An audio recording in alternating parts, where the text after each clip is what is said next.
Hello? Hello, Miss Hock?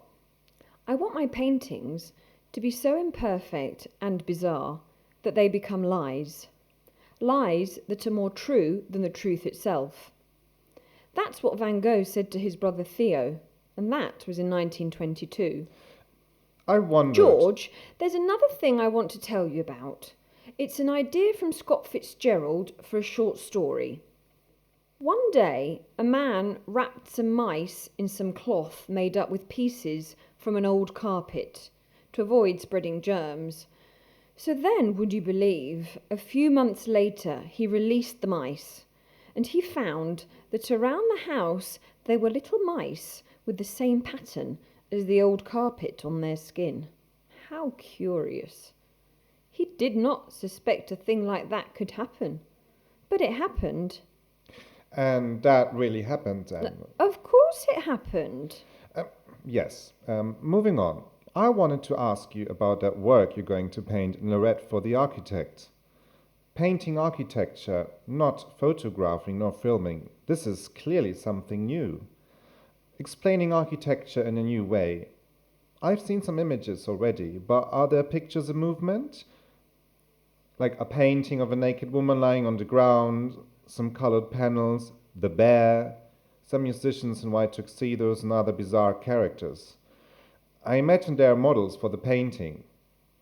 Architectural references, some precise quotes from cinema, Las Meninas.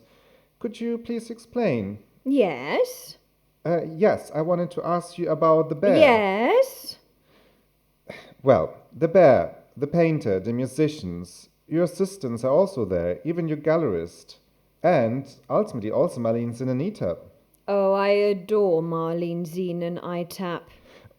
Actually, well, how did you get her to participate in this project? An Oscar diva, so in demand by all the top directors. Stop it, darling.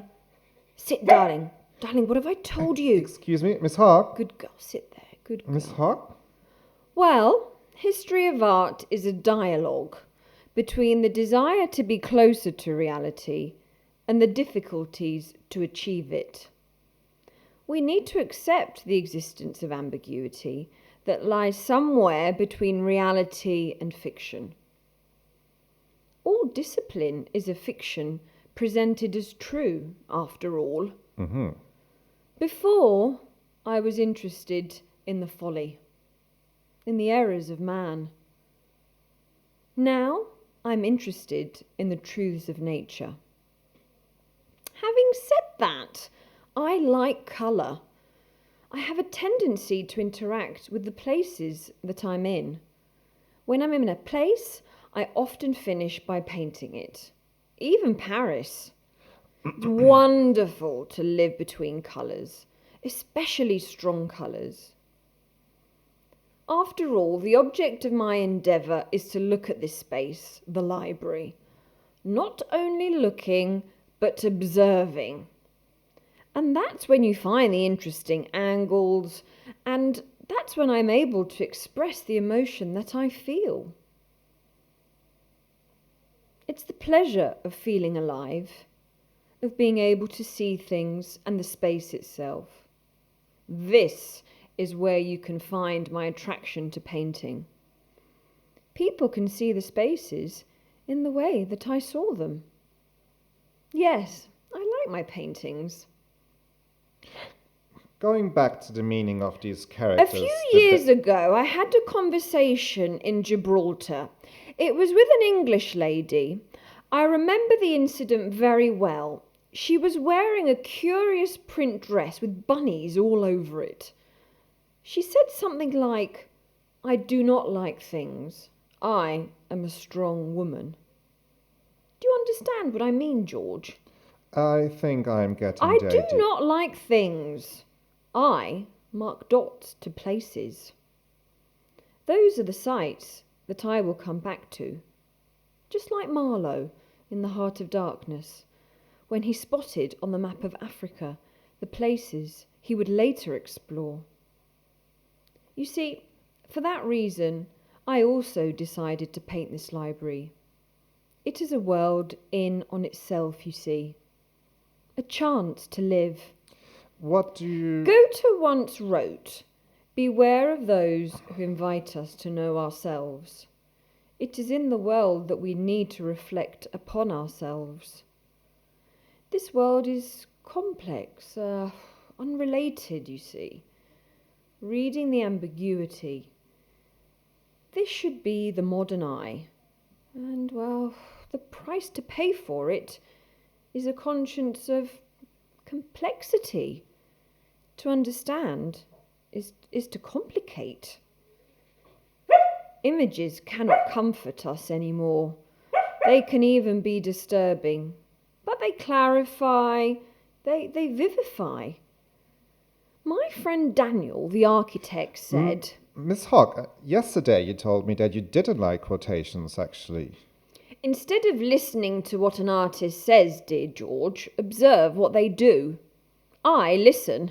Really? I look. I manipulate. I lie. I do make mistakes. And I start again. All over again. Why not? I don't think in terms of time. I think in terms of space. And at the end of the day, things start to take form. I think in terms of music. This is good. This is very interesting. I don't know. This is contradictory. Maybe. Don't trust it. I wouldn't trust it. And the symbols, then? The ambiguity, the doubt, and the incertitude are a substantial part of my work. The mélange, the paradox, the simulation, the simulacrum, the game. After all, to observe is to invent. Behind the accumulation of all symbols always lurks a lack of meaning. The lack of meaning requires criterion, and this requires opinion. Opinion, reflection, and ultimately reflection, skepticism.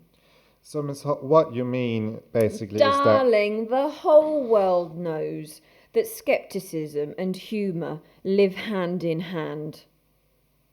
I also dislike things, but I like the rhythm of things keeping tempo. Miss Hock? Miss Hock, hello? Are you there? Are you there, Miss Hock? I can't hear you.